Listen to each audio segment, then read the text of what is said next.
Ooh, what's up, YouTube fans? Today we're going to take a look at the Robot Toys Beedrill, or their version of a Masterpiece Scale Beast Wars Waspinator. This was sent to me by J.R. Ochoa. Thanks for wanting to take a look at your copy. And Robot Toys has been making other Beast Wars characters. They do some Legends, but they also do Masterpiece. Obviously, this is Masterpiece.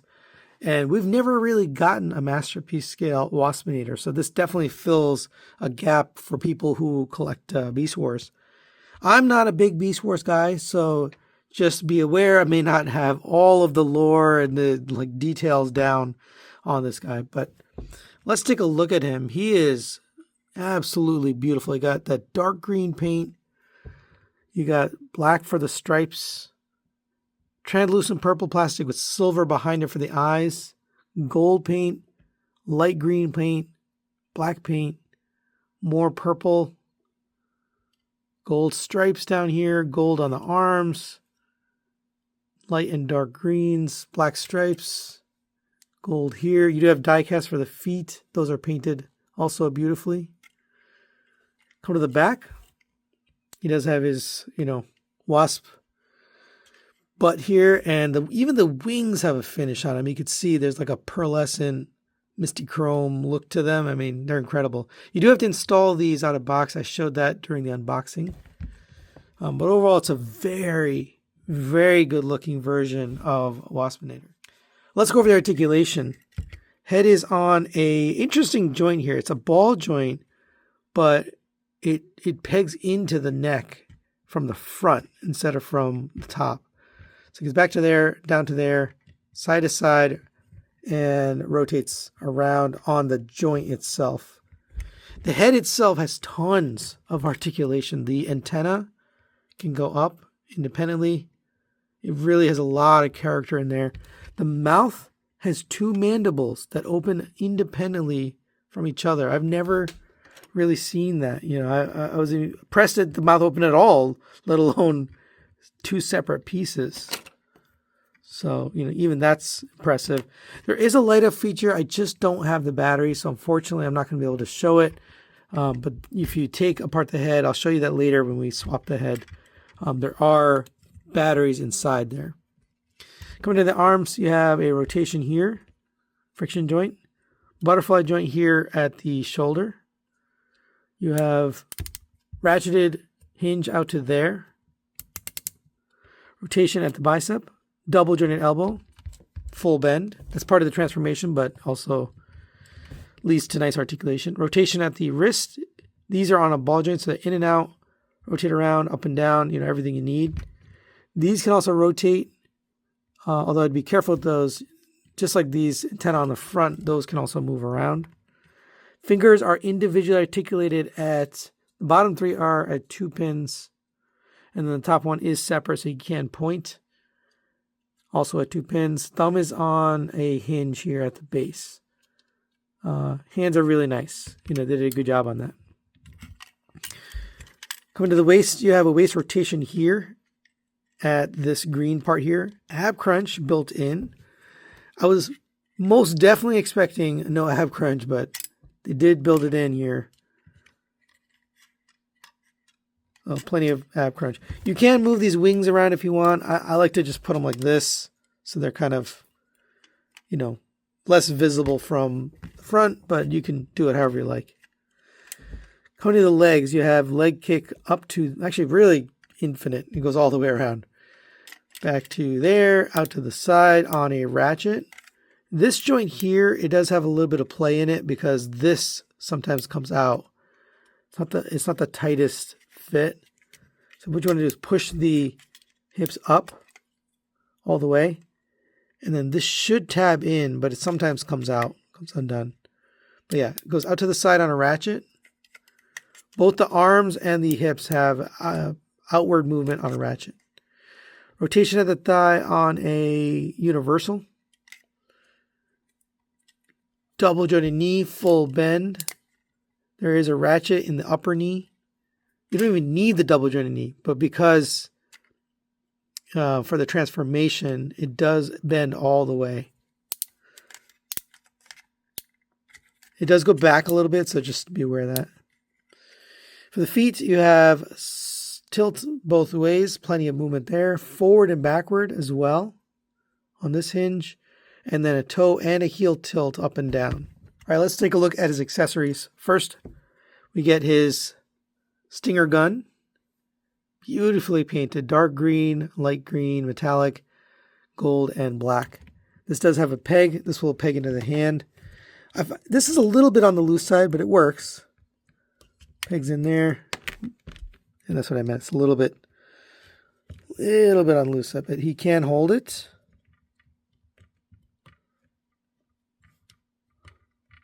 And that's a pretty good looking gun.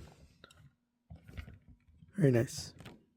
He also gets this, which I am not familiar with. I watched Embago's video, called it a fishing game. I don't even know if that's true, but it does look good. It has paint on it, blue, and then the buttons are painted down here. This also has a tab. So you'll see there's a tab right there. On both sides, you can get this.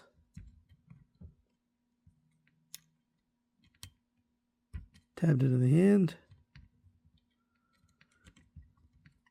And you'll notice it does have a magnet on the side.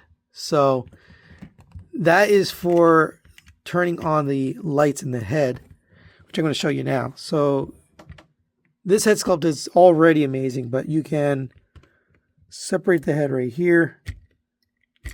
It's a little tricky to get the head detached, but let's see if I can get it. There we go. You just got to get a little crack going, and then you can get that separated.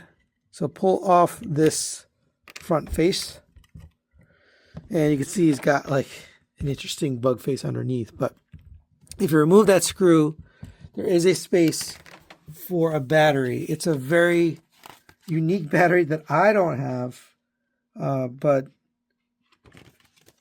you can get a light up eye feature there. But we're going to bring in this. So you have this alternate head, and it's of course got the eye effect piece there. You also get this, which is like basically his bug arm. So, I asked Team Midnight today, what is this about? And I guess he got, hurt or injured, and he landed on top of one of his bug arms, was kind of sitting on him. So you can recreate that scene with this. It does just plug into the back of this little headpiece here. But we're going to take this and we're going to do the same thing. We're going to separate this from the head. Ow, it's very sharp, so be careful. I just poked myself. And you can take the original head just for storage purposes. You can put it here. You don't have to, but put that back on there. And then this will plug in right here. And again, unfortunately, I don't have the light up feature working because it's a unique battery, but that's phenomenal. That's great. And the fact that it lights up, it's translucent parts. So the fact that it lights up makes it even that much cooler. For size comparison, there it is next to the Takara Beast Wars Optimus Primal. And this is where my knowledge of Beast Wars is a little bit limited, because I don't know if this size makes sense. To me, it makes sense. I mean, he was a smaller character, but I don't know if it's, on target or not. All right, let's get this guy transformed into his beast mode. And one thing I forgot to mention before we do that, there is this tilt here, side to side. There's a little bit of play in this waist joint. So if he's not standing straight, he's leaning to one side, just rotate that joint and then you'll be fine. All right, so let's start with this back section here. So come to the legs. Just get the wings folded out of the way. You got to do that anyways for bug mode. Take the feet, fold those up. Same on this one, fold those up. Then we'll come to here, open up these clips. You'll see there's a slot here on the back of the thigh. So you're going to bend at the lower knee, ring this up, tab that in there. Same on this one.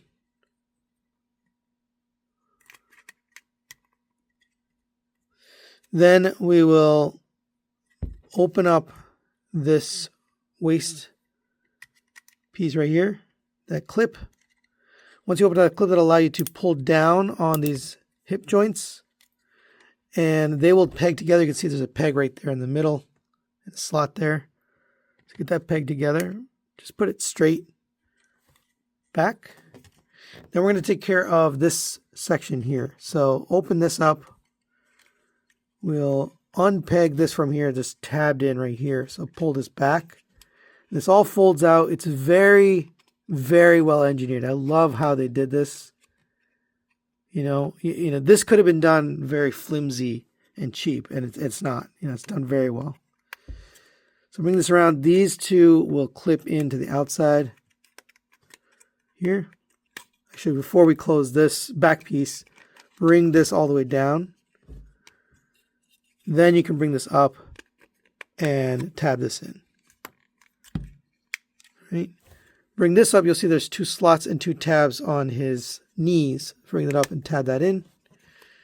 And then to finish this off, you're going to pull out on this stinger piece. This is sharp, so just be careful with your fingers. And you can angle that down. This has a little bit of articulation built into it. All right, now we'll take care of the upper body.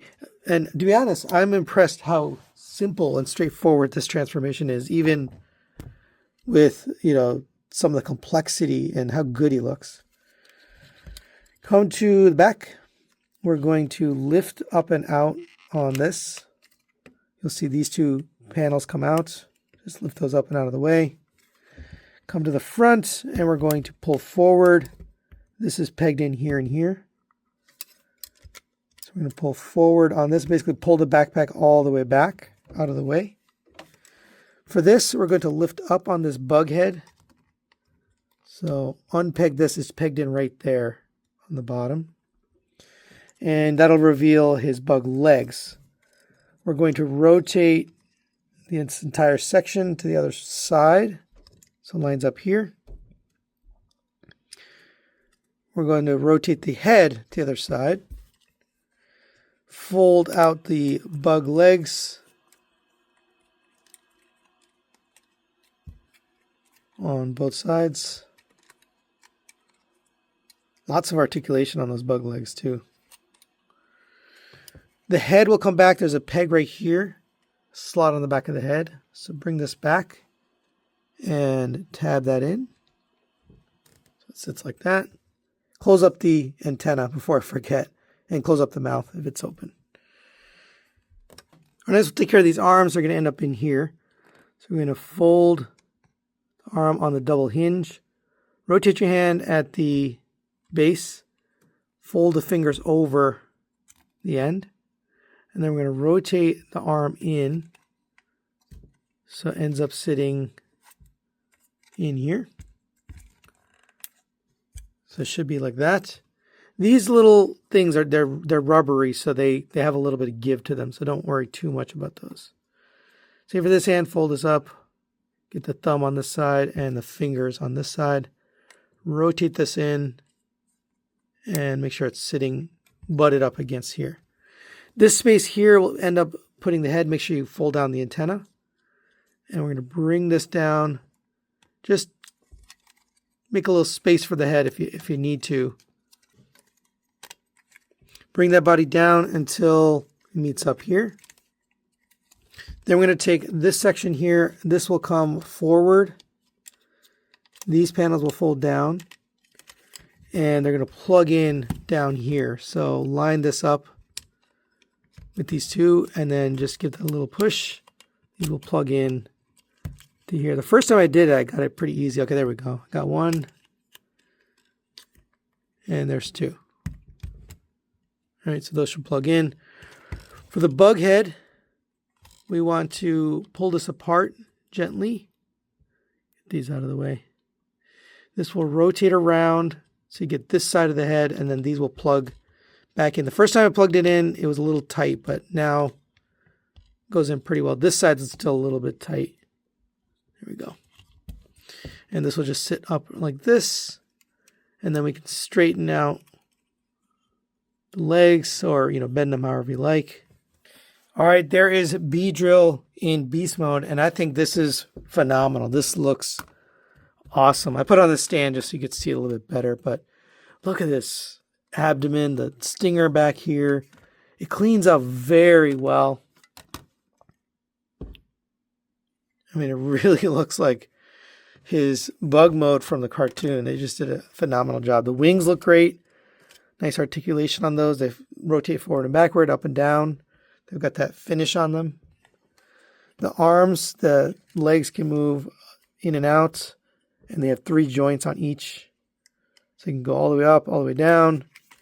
There's also a hinge here at the base, so all 3 can move, but, you know, it's just a phenomenal beast mode. The head can rotate back and forth, and up and down, go up to there, down to there.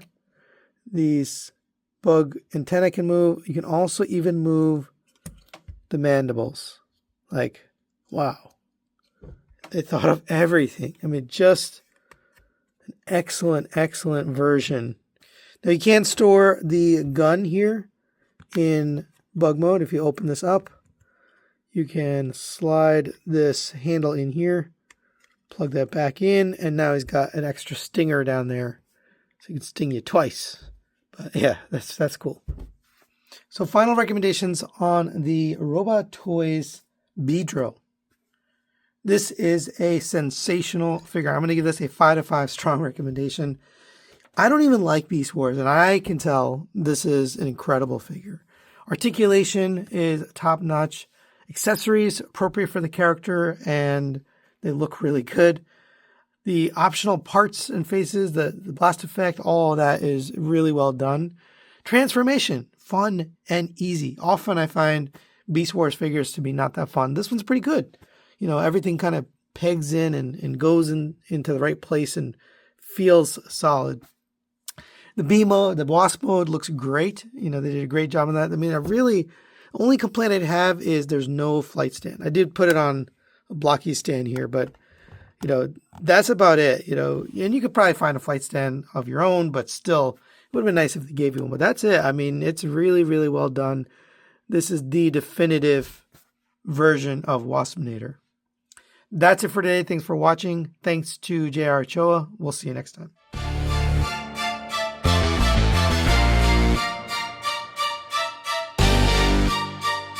TM Reviews.